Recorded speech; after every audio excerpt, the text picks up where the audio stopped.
Good morning, everybody. Welcome.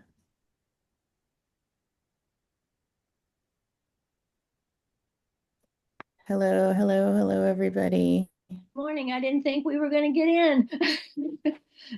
Yeah, thank you so much for your patience. We had a few minutes delay with some technical difficulties. Welcome, everybody.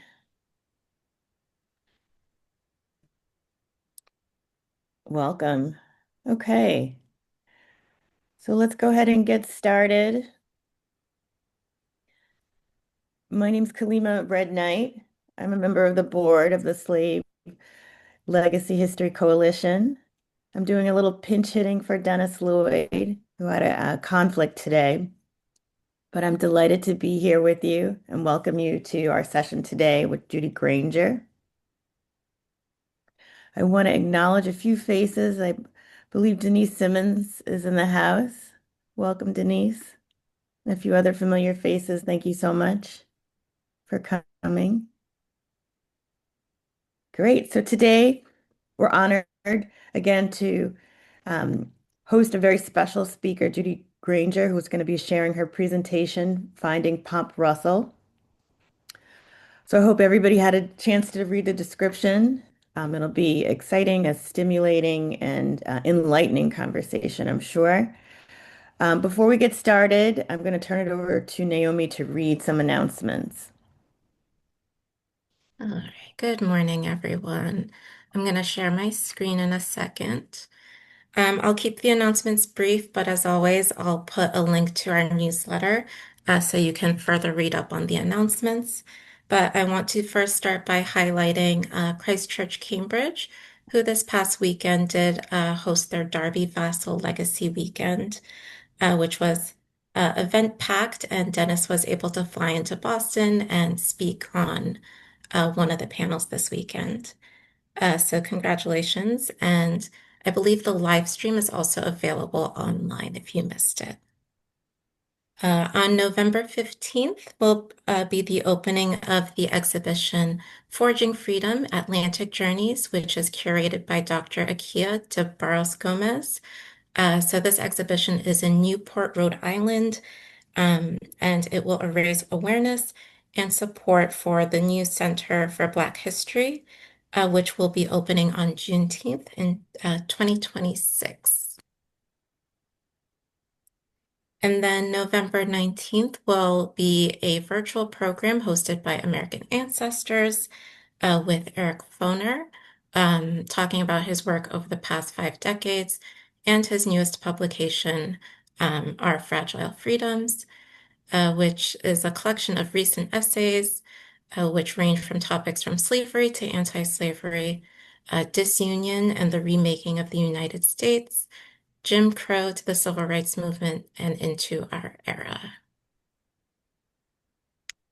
And then finally, on November 24th will be a lunchtime book discussion hosted by the Tomaquag Museum with historians Robert Geek and Lauren Spears to talk about their book, which highlights the important story of the integrated First Rhode Island Regiment.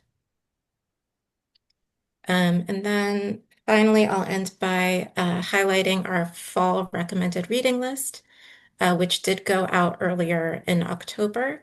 If you didn't have a chance to look at it, I will drop that in the chat as well. Thank you to our board members and others who submitted some recommended books. So I will drop both of those in the chat, but I will pass it back to Kalima to introduce our speaker today. Great, thanks so much, Naomi, and welcome again. I see Dorothy Clark in the building, and also Byron Rushing. Welcome, everybody. So again, it's wonderful to be with you. I'm going to introduce you to our wonderful speaker, Judy Granger. Let me just say a few words about Judy, and I also hope you had a chance to read her full bio. But Judy is a retired educator, and I want to give a shout out to all of the current and former educators. So important. Judy worked with learners from age 2 years old to college students and teachers. She did her master's and doctoral work in curriculum development and educational administration at Kent State University. She also, you know, got a bit of her education in Ohio and has worked in Maine, New Hampshire, Vermont, and again in Ohio. Her work focused on vision-based long-range planning in schools and communities. It was informed by qualitative and action research. She takes also a special interest in genealogy as a means to tell us real stories grounded in time, place, and the real lives of those people with whom they were connected. In her view, giving voice to people long past is a way of restoring and repairing their lives and ours. So, without further ado, I'd like to introduce our speaker, Judy Granger. Hello, all. I'm embarrassed to say that we have not been able to link the slideshow up onto the screen, but I'm going to tell you the story of Pomp Russell, and we will find a way to send the slideshow to the Slave Legacy Coalition so anyone who wants to access it can see it and use it as they wish. So I want to start by giving you my conclusion. I've been thinking a lot about that word legacy, discovering and remembering the impact of kith and kin on our lives, and thinking about finding ways to pass it on. I think we do that by remembering the importance of the oral tradition. We cannot forget it and the power of it. By telling real stories, truth telling to family, and by family I mean both kith and kin, and owning aloud that belonging matters, and reckoning with what belonging looks like, what someone's legacy can look like. So I'm going to jump right into the slideshow, which contains the narration. And you would be seeing a cemetery plot on a high hill in the town of Farmington, Maine. Finding Pomp Russell, an infant enslaved, born 1761, or how an almanac, a friend's family story, and a Revolutionary War stone led me to find Pomp Russell and his relationship to white kith and kin, some of the earliest anti-slavery leaders in rural Maine. The times we're talking about are from the 1760s to the 1850s, but particularly from 1790s on, the early towns, very, very young wilderness towns of Weld, Temple, and Farmington, Maine, in central Maine, nowhere near the coast. The images I share are of a horse collar stuffed with hay that someone grew, an axe head the size you cannot possibly believe until you see it, a draw knife that allows coopers to make casks so goods and fruits, vegetables, water, cider can be stored, and an unbelievable horseshoe that has great prongs on it that allows horses to travel in the dead of winter. By the way, Pomp's grave is now covered with snow.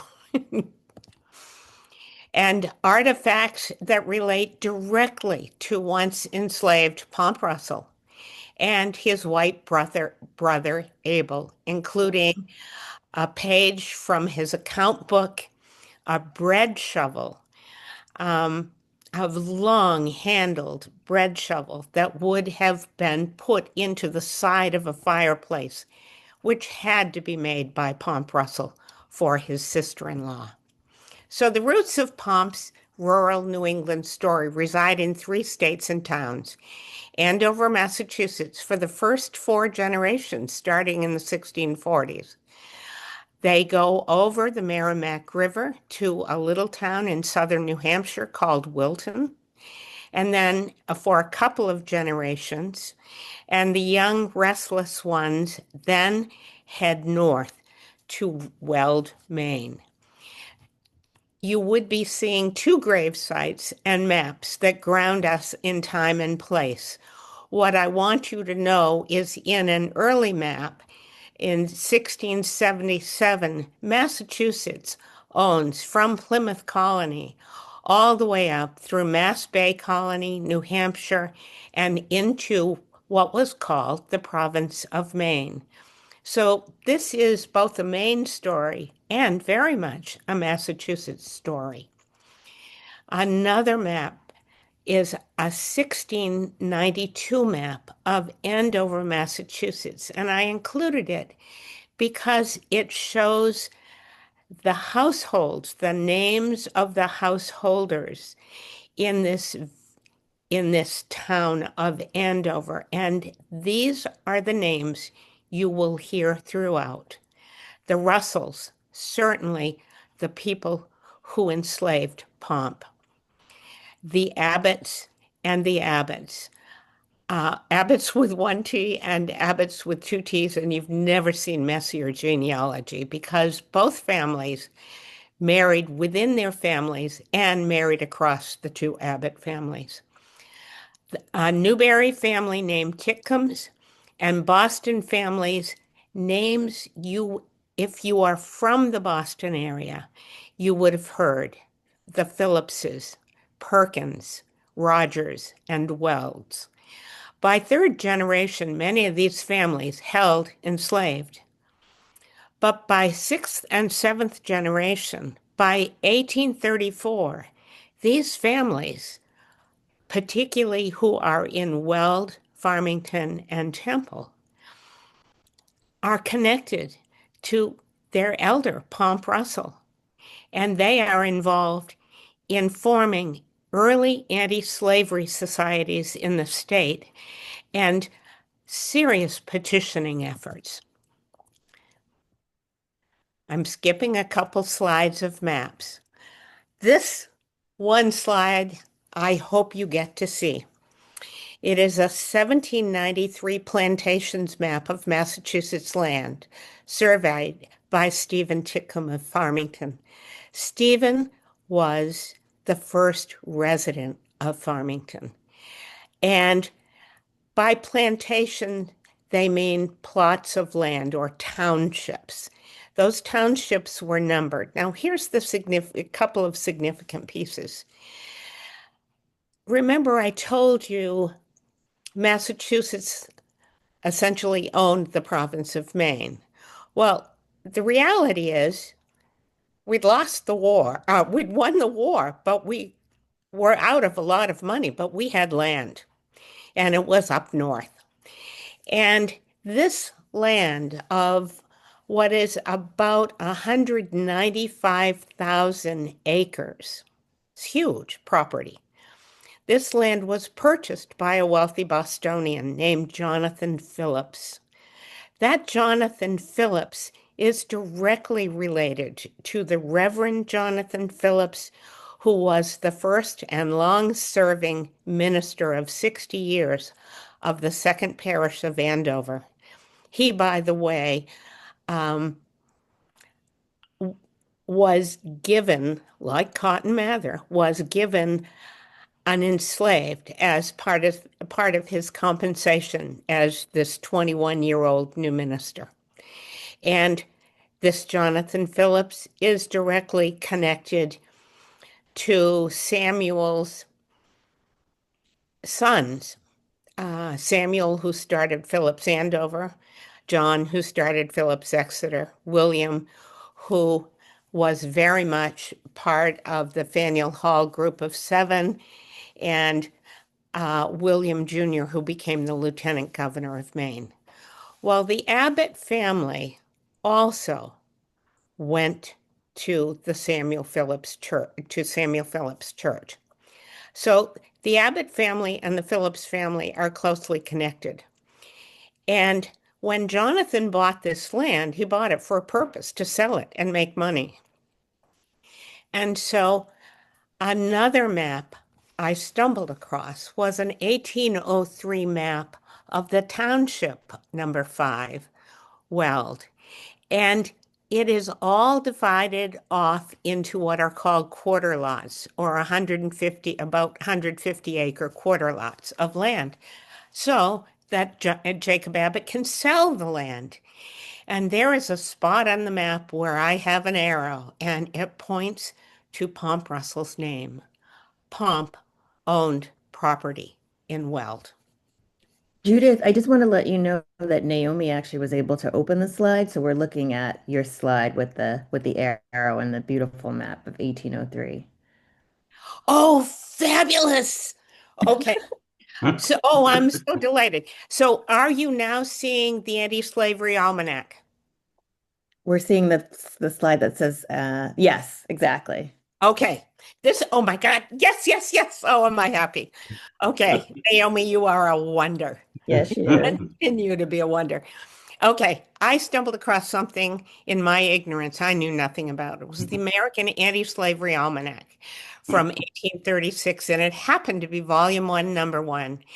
And in it, they listed all of the anti-slavery societies that they could find that had been started. They listed the date when they were founded, and I started looking through those towns, and I found that Farmington, Maine had a chapter, and a town practically adjacent to it, Weld, Maine, had a chapter. I was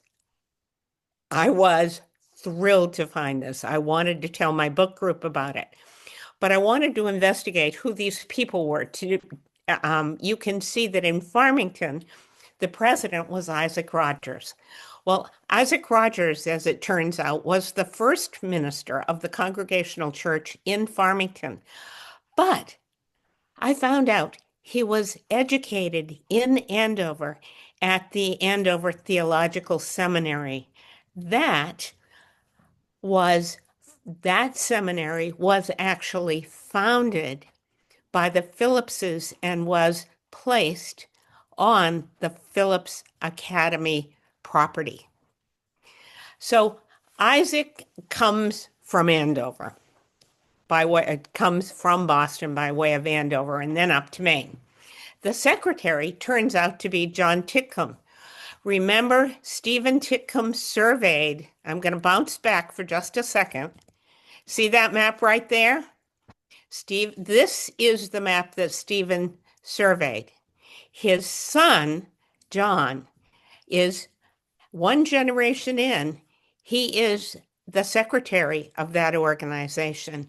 And in Weld, I found that Lafayette Perkins was from Boston. He was educated at Harvard. He was trained as a physician, went on to study in Paris, and was in the War of 1812. His father was on Castle Island protecting Boston Harbor. He was the head of that organization, of that fort. And Jacob Abbott, too? Well, go back to that map. This is the working map of quarter lots. This is where Pomp was. And in fact, Jacob Abbott I was the one who sold the land. Jacob Abbott II fell in love with that land and later was responsible for selling more of that property as well as living there. Judy, And I'm just going to interrupt you for a second. So I'm controlling the slides, so you'll have to help me navigate okay. which slide you're on. I'm on the 1793 plantation map. Okay, now move forward again 2 slides. Sharing my discovery. Yes. Okay. I went to my book group and shared my discovery, and it prompted a friend to very quietly share a family story she had heard as an adolescent. And if any of you are New Englanders, we don't tend to ask people too much about themselves because it would be considered prying. And as an adolescent, you don't know what to ask when you hear a story. And this is the story she overheard.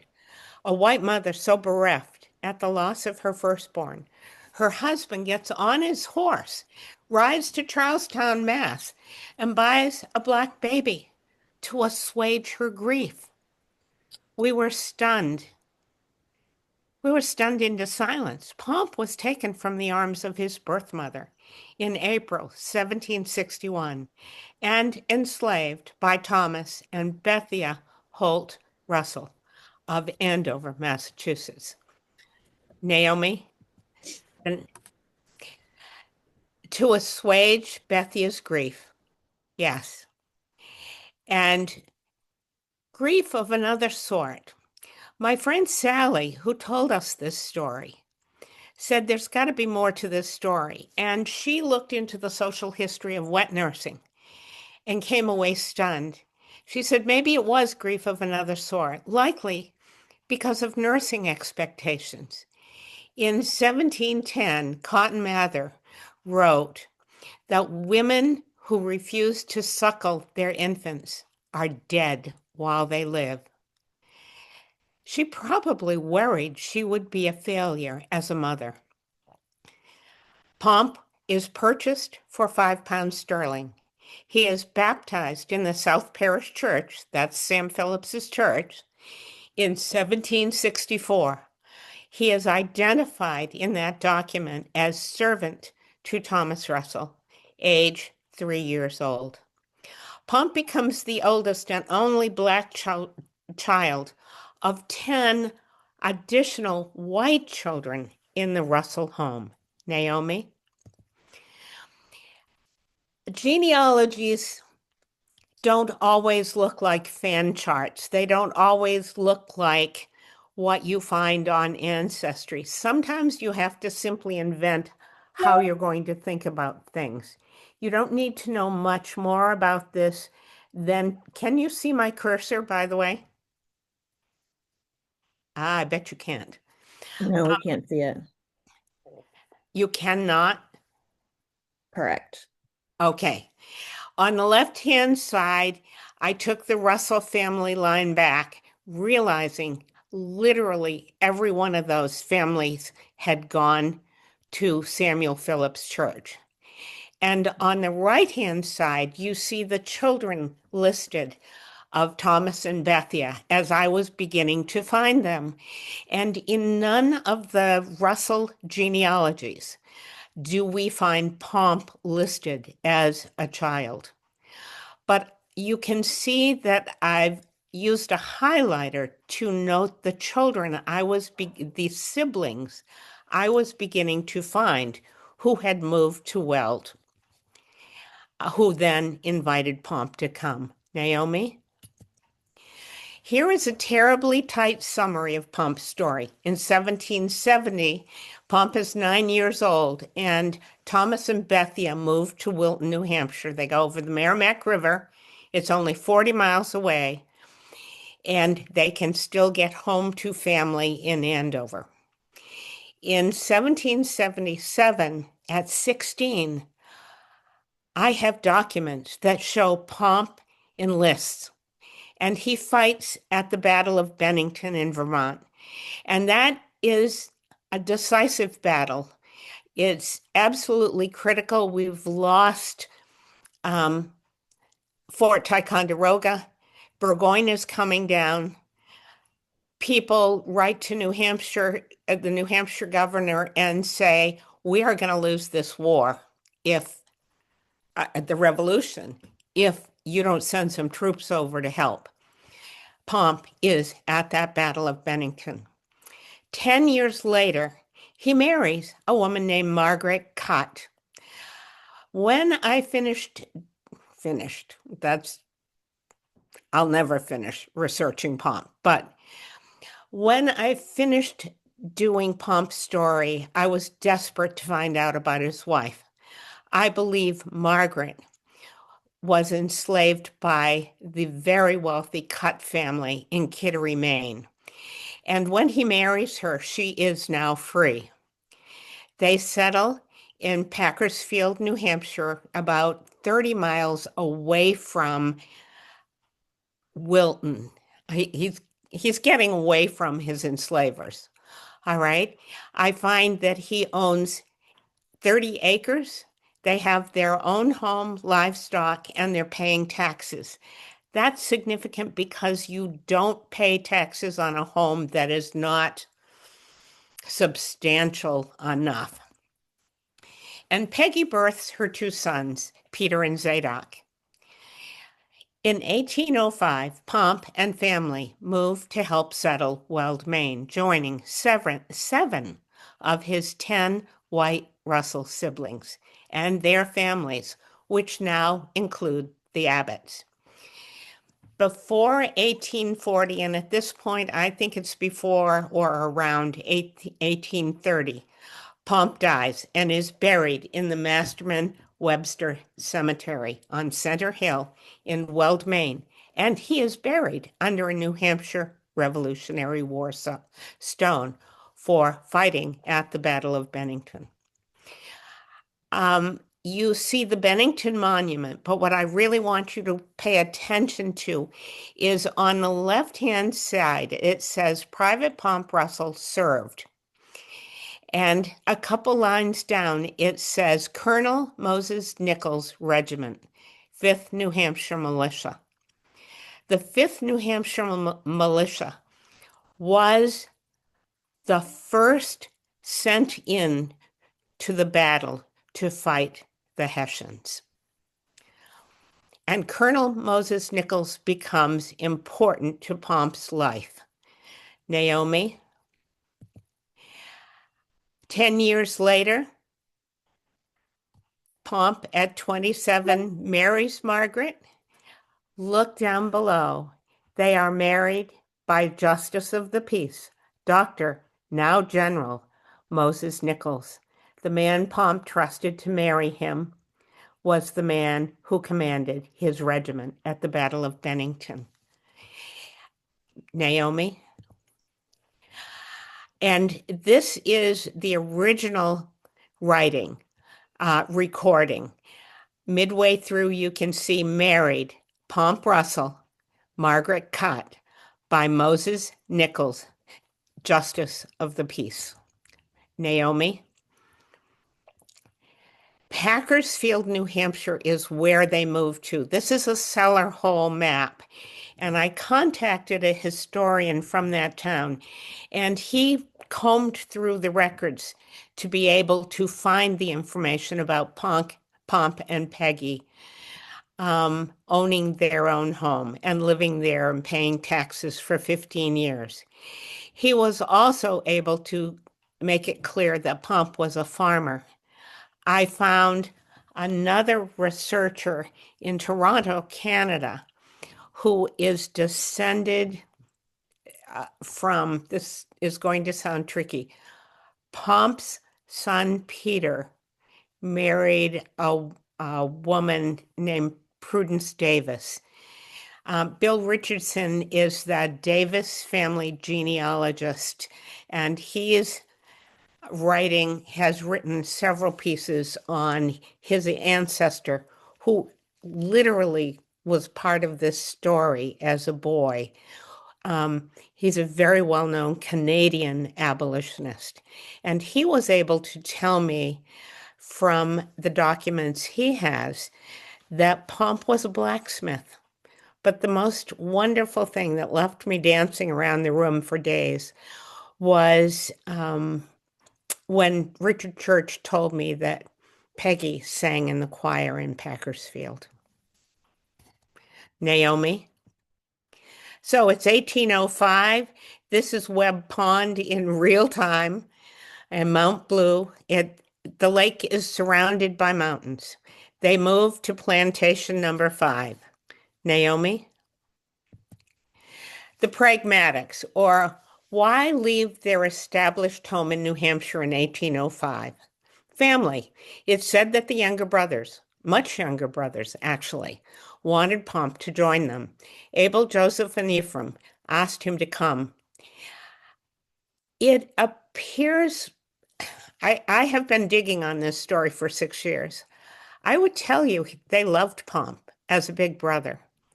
They admired him, and no doubt they needed his skills. They also had a sister, Hannah, who would have been Peggy's sister-in-law. Hannah had lived close to them, literally just 5 miles away in Dublin, New Hampshire. She was, at this time, also, she and her husband were also moving to Weld. Women, as the men worked together in the woodlands and the fields, the women worked closely together, and they did far, far more than help birth each other's children. And there's fair amount of research on that. I speculate he may have also moved, Pomp may have also moved his family for personal safety reasons. He would be surrounded by family and community who knew him across, in some cases, across 3 and 4 generations from the time he was a boy. In a very real sense, they would have been citizens and community members hidden in plain sight. I also think they had shared values and skills that were needed. As I said, Pomp was a blacksmith, a skilled farmer. He had early settler skills, probably far more significant than his younger brothers had. And he was a veteran. Peggy was church-going. She possessed women's early settler skills. If I'm right about Peggy being previously enslaved by the Cutt family in Kittery, the Cutt family was incredibly privileged. They had a number of slaves enslaved, and she would have been quite knowledgeable and skillful, probably beyond what her sisters-in-law had for skills. And we can't forget that settlers needed to keep the land. At one point, brother Thomas Russell Jr. bought number 5, Weld, in 1794 with the precondition of bringing a number of settlers. They needed to be able to keep the property in the family.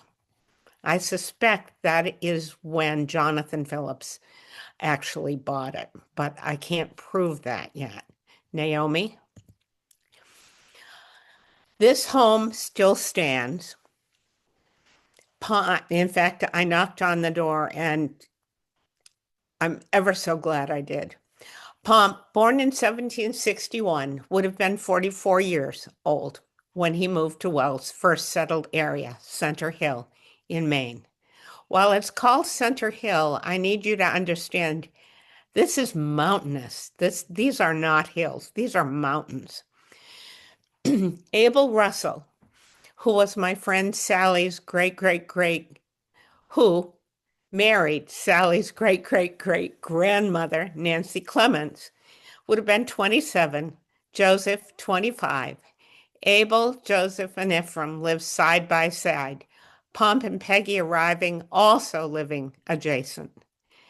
They, along with their sons, Peter and Zadok, would have spent family time in each other's houses and on each other's woodlots, which were acres of wilderness, and in their fields, with their many aunts and uncles and cousins. Naomi?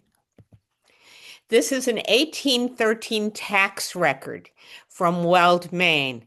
What is important is in that box, it indicates, and you can see I've written it on the left-hand side, the Russells all paid poll tax.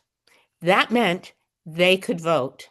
I know for a fact from a document that Pomp voted in the 1819 election. Pomp would have been in Weld for only 8 years. But if you look at Pomp's property, you can see that he had already improved, that means cleared. He had already improved 20 acres and had 56 unimproved. And his son Peter, who was 24 at the time and no doubt helping his father, had already improved 4 of his own acres. It appears to me that Pomp and Peter shared 1/4 lot. Naomi? And today on Center Hill, it is back to wilderness. Naomi? Here rests Pomp Russell. I believe he was free by 1782 in New Hampshire. Remember, Maine was, no, anyhow, he was freed by 1782 in New Hampshire and living in Weld by 1805. He is buried in the Masterman Webster Cemetery, mountainside near his family home. And what I've written in red is incredibly significant. He is buried in his own family plot. It is a family plot under a New Hampshire Revolutionary War stone. Naomi? I've told Pomp's story and shared pieces of it with different historical societies and with the Weld Historical Society any number of times. And because of that, people keep finding little bits and pieces, the bread shovel, the this cemetery map. And what you see circled here is Pomp's plot. It says colored family, Pomp Russell, and you will see it's one of the largest grave sites in this cemetery. It is not beyond the stone wall. It is not on the edge of the cemetery. It's in the center of the cemetery. Naomi?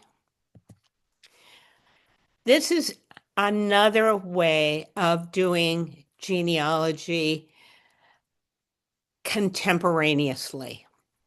What I did, what you see midway through, going across the page, are the names of Pomp's siblings and their wives who moved to Weld. And it is, by doing this, it is what allowed me to understand how these families were involved in the anti-slavery society movement in Maine, those names I told you about early on. So look at the arrow and go down to it. Thomas Jr. married Lydia Abbott. Lydia's parents were Jacob I. Jacob Abbott was the man who sold all that land for Jonathan Phillips, those 193,000 acres, all right, as quarter lots. Lydia's brother was Jacob Abbott too, who became the secretary of the Weld Anti-Slavery Society. Lydia's sister, Phoebe, married Benjamin Abbott. Notice the 1 T and the 2 T's, okay? Their daughter, Phoebe, married John Titcomb, who was the secretary of the Farmington Anti-Slavery Society. Their daughter, Dorcas, married Dr. Lafayette Perkins, who was the town clerk and the president of the Weld Anti-Slavery Society. These siblings and their family, and if you go to the center of this page, you will see Abel Russell and Nancy Clements. That's my friend Sally's family. These siblings were all closely connected. Hence, they were all not only related to Pomp, but they are the ones who really moved anti-slavery forward in the towns of Weld and Farmington. Naomi, I know that was confusing. I'd suggest proximity also grows community. The yellow line you see on the screen is the original road between Weld and Temple, and at the far bottom left, it gets you to Farmington.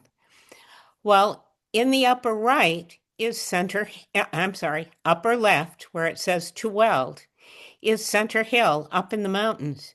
Remember, I told you they didn't have access to water that would allow them to build mills. They were too high up in the mountains.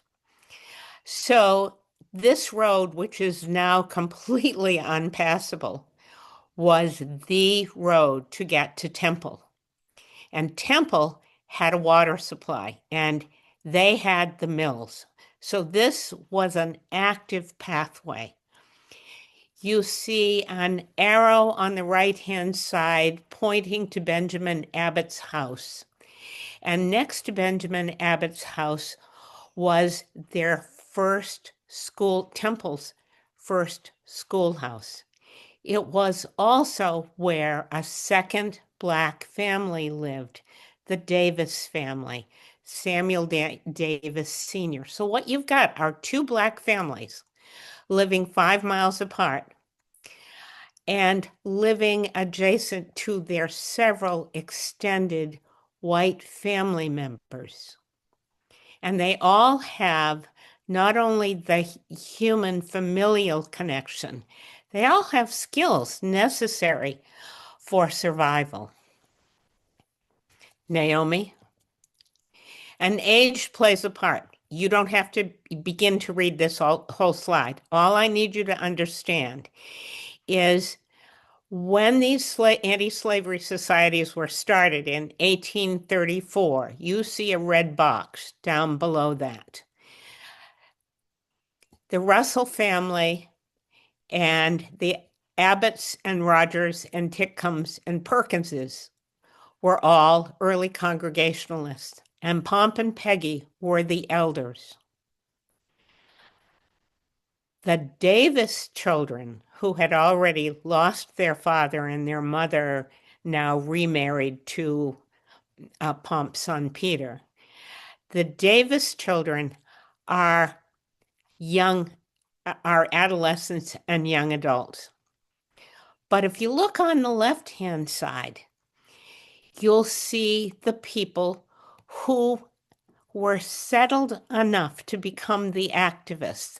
They were in their 30s and 40s and 50s. They'd already established themselves and could now expend their energy making a difference around things that were important to them. And their church affiliations as early Congregationalists and early Methodists in the area before Methodism split into schisms and started taking a less firm stand opposing slavery. Okay, this was that time. And those middle-aged people on the left also knew Pomp from the time he was a boy in Andover. Some of them did. Naomi? So, welcome to Down by the Riverside. This is the resting place of Benjamin and Phoebe Abbott's daughters and their husbands, leaders of those 3 rural Maine anti-slavery societies. If you look far into the background, you can see Mount Blue of Weld, Maine. It is it is a home for all of them. Their hearts are set in Weld. The obelisk in the center is Benjamin and Phoebe's. Benjamin dies in his 50s, and Phoebe lives much longer, and she becomes important to this story in another way. If you look at the 2 graves on the right, The larger stones, you see Lafayette Perkins and their daughter, Dorcas. If you look to the left, you will see John Titcomb and their daughter, Lydia. Look at the little stone in back of the obelisk. That was the gift when I finally found this gravesite. It is their daughter, Abby. Abby was the wife of a man named Hannibal Hamlin, not Hannibal Hamlin, Lincoln's vice president, but that Hannibal Hamlin's cousin, also named Hannibal Hamlin, who worked at the Department of Treasury in DC. And I couldn't believe when I found his grave and started researching him. People had conflated the two Hannibals. Took a while to sort it through. But anyway, he was the founder of the DC Freedmen's Bureau, and he went on to growing the Freedmen's Bureau during Reconstruction. Naomi? And this just shows you the triangle of relationships of the sisters of Benjamin and Phoebe Abbott. Naomi? And this is half of a stereoscopic slide, one of the only pictures we have of Lafayette Perkins, who married Dorcas. He is the one in the top hat on the right-hand side of the tree. Lafayette Perkins was involved in the anti-slavery movement in Maine from its inception in 1833. Naomi? Bowdoin played a huge part in this. Bowdoin College is in Brunswick, Maine. If you look to the photograph on the right-hand side, you will see John Brown Russwurm. John was the first Black graduate of Bowdoin College, and it's my understanding that he was the third Black graduate in the country. Abbott's sons all went to Bowdoin. Once they made the transition from Andover, the Abbotts became true citizens, scholars, ministers, writers, significant people in growing the state of Maine. And the sons of the people we are talking about all went to Bowdoin with John Brown Russwurm. Naomi? From 1833 to 1854, though their numbers were small, these rural Maine anti-slavery leaders, kith and kin to Pomp Russell over 4 generations, accomplished much. They founded the Maine Anti-Slavery Society. I want you to note that Lafayette Perkins signed the Constitution. The American Anti-Slavery Society Constitution was written and signed in December of 1833. In that same latter end of December, Maine's Constitution was written.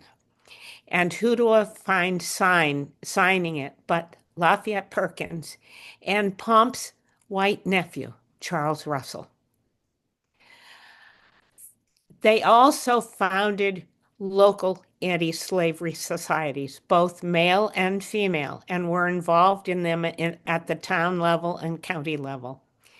They were involved in sending petitions to Congress, well over 40 petitions, speaking to the gag rule, fugitive slave situations in Florida and Texas. The men, I believe, signed their petitions at their anti-slavery society meetings. The women probably did the same. And in Maine's archives, we have a 51-foot long petition, 3 columns of names on each page, with nearly 4,000 signatures. That document has yet to be transcribed, and it's one of my goals for this winter. And they also, this is a real significant piece, they also helped to fund anti-slavery agents to come to Maine. And that included Frederick Douglass, Charles Lennox Remond, and Frances Ellen Watkins. I zoomed in on Frances Ellen Watkins because I found out she at one point lived staying overnight with a woman from Temple. And in looking at Temple's history, I would say that it is most likely that she stayed with the elderly Phoebe Abbott, the mother of Lydia, Dorcas, and Abby, who married those abolitionist men. And she traveled with a woman from Strong, Naomi. Frances Ellen Watkins was hosted by those two Maine women. I'm going to read just a little bit of what's on the left-hand side, a bit of the first paragraph and the second chunk. The agent of the State Anti-Slavery Society of Maine travels with me, and she is a pleasant, dear, sweet woman. I do like her so. We travel together, eat together, and sleep together. She is a white woman. In fact, I have not been in one colored person's house since I left Massachusetts. And dropping down where the red arrow is. And if you could see our Maine ladies, some of them among the noblest types of women you have ever seen, they are putting men of anti-slavery principles in office to cleanse the corrupt fountains of our government by sending men to Congress who will plead for our downtrodden and oppressed brethren. Naomi. In the 1830s to 50s, in all of Maine, this is where that arrow points to, that cluster there. This is what I call us of Maine, our young communities, that those 8 townships. They were stepping up to oppose slavery. Naomi. Men in our young towns wrote their petitions, and those petitions that went to Congress are held in our Library of Congress and can be accessed. But even in this basic metadata site that comes out of Harvard, I can tell you that the highest counts of people signing the petitions are listed. So what you will see, Farmington in the middle of that red section had at its highest count 76 people. Wilton, just a little bit younger than the town of Farmington, had 69. Weld, who was a town that was much, much younger than those two towns, had it at its highest signatures of 125 men. Understand that at the time, the women who were involved with these men, the spouses, all right, supported the cause in incredible ways. So if you double that Weld count to 250, fully 1/5 of the population of Weld at the time signed, were opposed to slavery. That's pretty significant. Why would Weld have had those numbers? I would tell you. Because of Pomp and Peggy and their family. Naomi.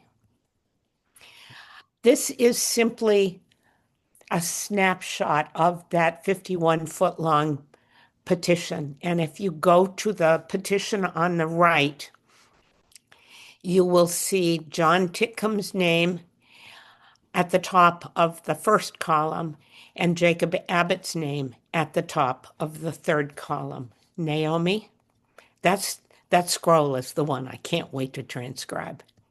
Judy, I just want to do a quick time check. We're a little bit over right now. Okay, good. I'm going to skip the next slide. Okay. Other than to say, someday I'm going to do a presentation. I'm going to finish the presentation on a gathering of 10,000, all organized by these women. Naomi? So what compelled these men? I would suggest their marriages to educated, value-driven, and communicative women. They're all related, of the same generation, far enough along in their lives, and they are, quote unquote, inclined to help others.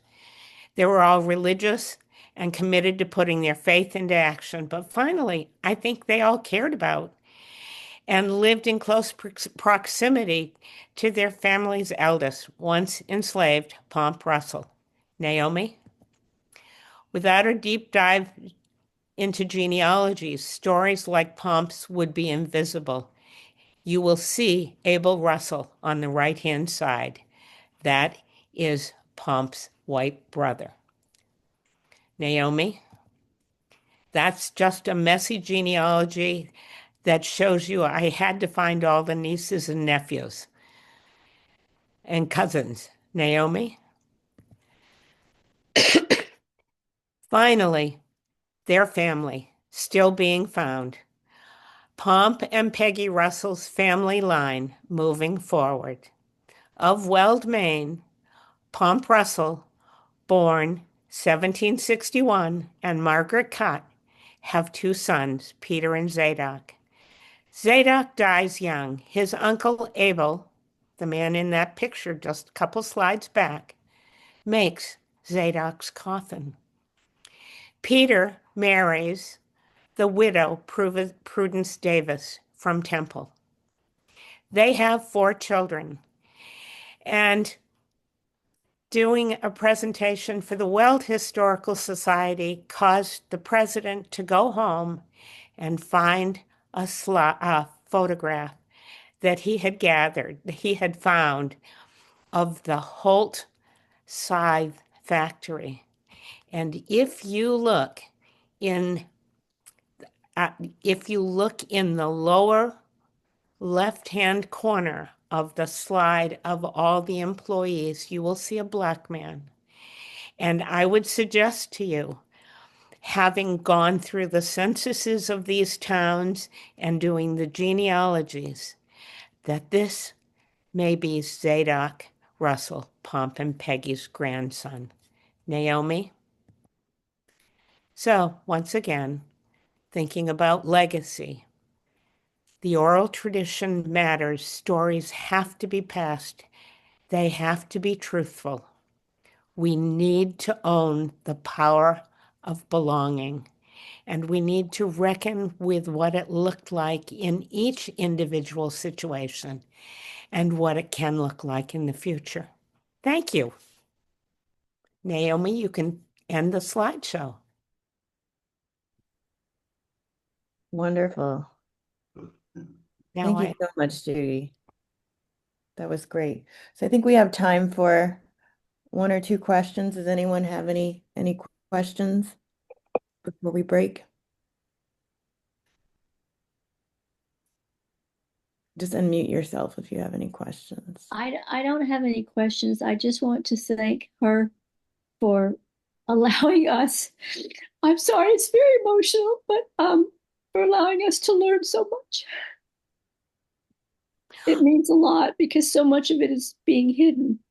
So what she's doing is very important.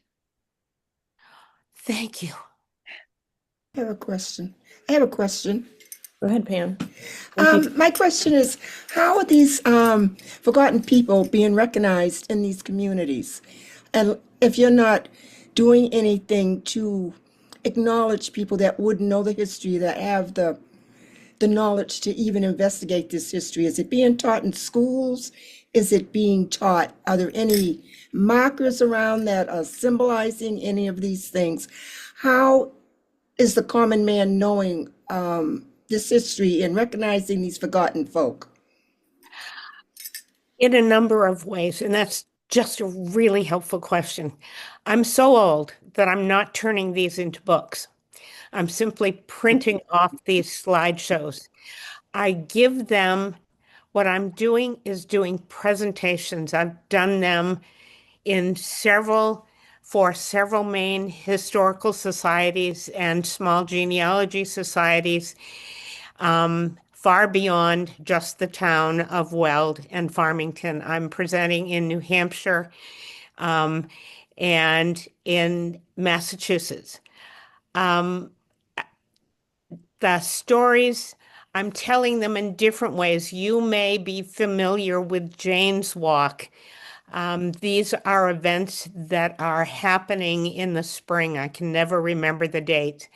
I took people to this grave site and introduced them to the stories. I'm having a terrible time getting it into the schools, but we are, through the historical societies, working on a couple of We different have markers. several. We have one book called Building Old Cambridge.